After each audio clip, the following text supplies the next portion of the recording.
Dos temas para usted. A ver. El primero, Mario Vargas Llosa. Sin duda. Tenemos que decir algo de él, ¿no?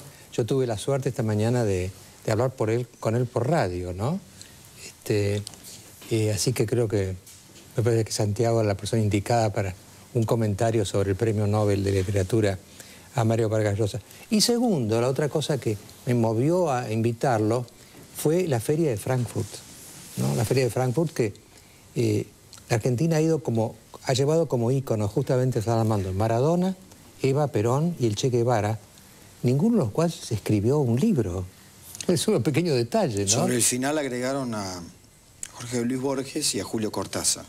¿Los agregaron al final? Tengo entendido que sobre el final los agregaron. Sí, bueno, pero de todas maneras el orden de presentación de las figuras consideradas como emblemáticas fue el que mencionaba usted. Es decir, se comenzó por Maradona, Eva Perón, el Che Guevara y posteriormente se nombró a estos dos escritores, a Cortázar y a Jorge Luis Borges. Pero comenzando la reflexión por un escritor cabal como es Mario Vargas Llosa, sin duda creo que el premio es un premio que reconoce ante todo el valor de la palabra, porque Mario Vargas Llosa, al consagrar su vida a la literatura, consagró su vida a la convicción de que la palabra incide en la realidad y que ser un novelista no es apartarse del mundo de los hechos, sino aprender a presentarlos con potencia expresiva y jugar el problema del enfrentamiento de los conflictos, de la historia y de la realidad a través de la palabra. Un escritor tiene un mensaje primordialmente venturoso. Resolvámoslo todo en el nivel de la palabra, no pasemos al nivel de la violencia. Además la palabra, Santiago, ya no como habitualmente se piensa en ella, como un reflejo de las cosas, sino diríamos como parte de las cosas, como parte de la realidad. Eso es. La disociación entre cosas y palabras a veces es filosóficamente prudente porque la palabra no agota a las cosas, pero no hay modo más evidente de comprobar eso que con las palabras. Es mediante las palabras que nos podemos dar cuenta de que la realidad a veces no cabe en ellas, y es mediante las palabras que podemos... Que esta mañana yo le preguntaba, ¿usted qué se considera finalmente? ¿Un novelista, un ensayista, un periodista? Y me dijo, yo lo que soy es un escritor. Sí, sí. Esa distinción entre géneros que a veces ha hecho la oposición al pensamiento político de Vargas Llosa, diciendo, bueno, él es muy buen novelista, pero en realidad sus artículos no merecerían este reconocimiento. Parte de un criterio erróneo. Un hombre con el que se puede discrepar no deja de ser por eso un hombre valioso. Vargas Llosa es un notable escritor en aquello que emprenda, sea un artículo, un ensayo o una novela, y no es menos incisivo como articulista que como novelista. Además, los registros que un escritor tiene prueban su versatilidad, no su pobreza. Presumir que es rico en una cosa y en otra no lo es desconocer hasta qué punto su plasticidad me gustan es sus novelas, pero no sus ideas. Eso es. ¿Y dónde están las ideas? ¿No están también en las novelas? Claro. Esa era la pregunta, si se puede disociar, porque esto que plantea Mariano lo conversábamos, es notable, cómo Vargas Llosa entró en el universo que en algún momento compartían codo a codo, después se separaron con Gabriel García Márquez. Así es. Pero los que se quedaron con García Márquez se quedaron solo con algunas novelas de Vargas Llosa y se separaron totalmente de su pensamiento político. Y a partir de ahí es como que había dos Vargas Llosa. ¿Hay dos Vargas Llosa? No, eso necesitan que lo haya quienes no toleran la profunda coincidencia que hay entre las ideas de Vargas Llosa y las novelas que le dan cuerpo.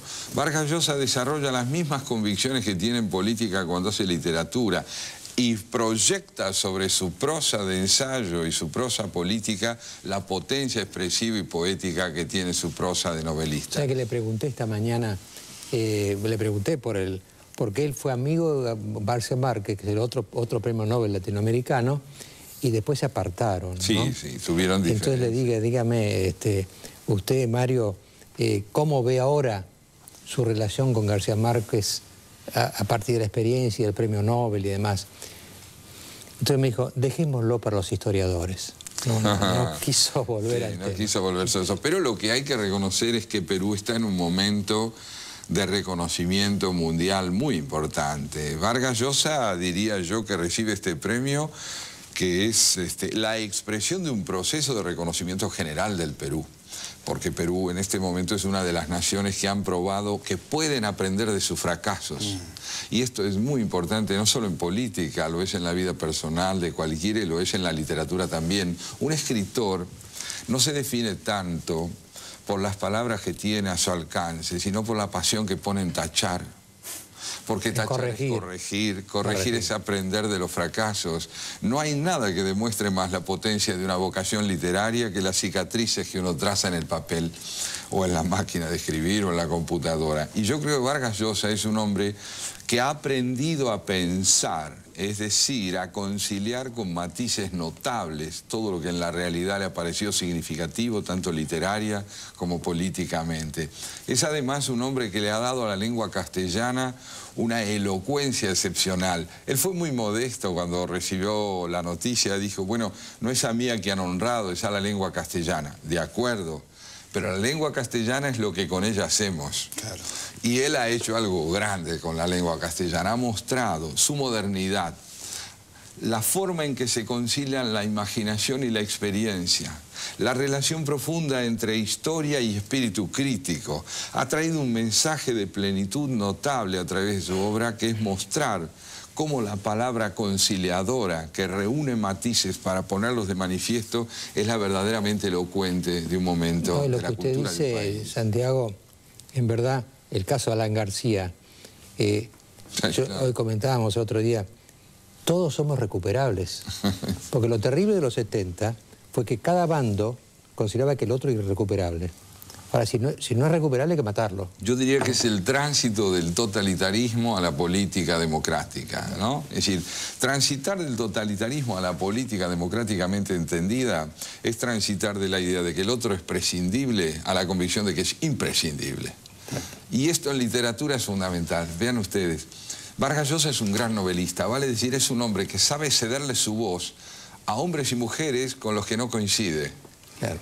Esto es un gran artista, poder cederle la palabra e incluso a aquellos que no encarnan sus propias convicciones.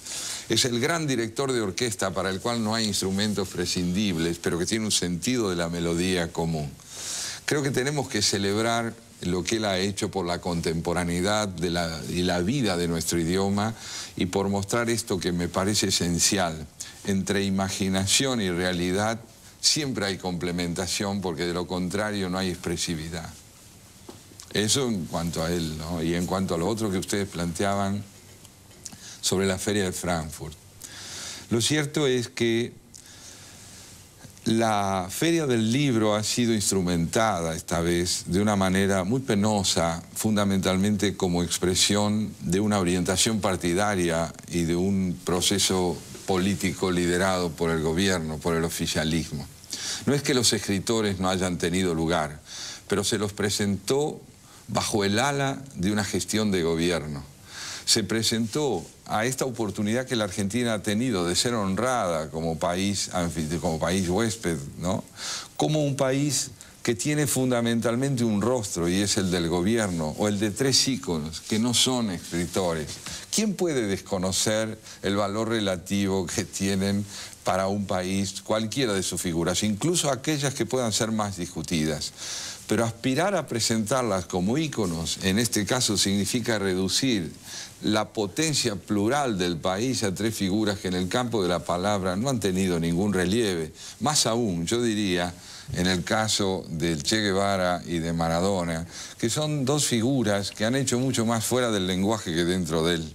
Sí, esto por un lado. Y en lo que hace a Eva Perón, sin duda es una figura insoslayable de la historia argentina, pero el país tiene muchas figuras que hubieran podido llevar a la Feria de Frankfurt el pluralismo expresivo del país. La riqueza inmensa. Y algo de esto lo rescató Griselda Gambaro con mucho coraje en el discurso inaugural que ella dio. Ella dijo que un escritor es fundamentalmente alguien que defiende el espíritu crítico y la capacidad de expresarse con libertad, sin subsumir su pensamiento bajo el mandato de ningún gobierno. No es poca cosa que esto se haya podido oír en la feria, pero qué bueno hubiera sido que las figuras que allí se veían hubieran expresado ese mismo pluralismo en lugar de 3 íconos, ¿no?, que operaron excluyentemente y no inclusivamente. Bueno, yo le agregaría, perdón Mariano, yo le agregaría un cuarto ícono, porque lo de Eva Perón me parece que se entiende por sí mismo, por Eva Perón, pero además por esta estrategia de politización. Sí. Porque los cronistas que han relatado al Stan argentino prominente, con un protagonismo absoluto, decían, Mariano, que había 7 gigantografías con la imagen de la Presidenta de la Nación y dispersas en otros lugares otras 7 fotos de Jorge Luis Borges, ¿no? Pero la que se imponía al principio, al final del stand, para el transeúnte, para el visitante que comenzaba por el stand argentino y finalizaba, la figura dominante es Cristina Fernández de Kirchner. Yo no voy a poder dejar de conversar, por más que estemos ya al borde del programa, este tema que usted marca, las gigantografías de Cristina, porque yo querría hacer una pregunta incómoda, que se me acaba de ocurrir, a Santiago, ¿no? ¿Cuánto hay de narcisismo en Cristina Kirchner?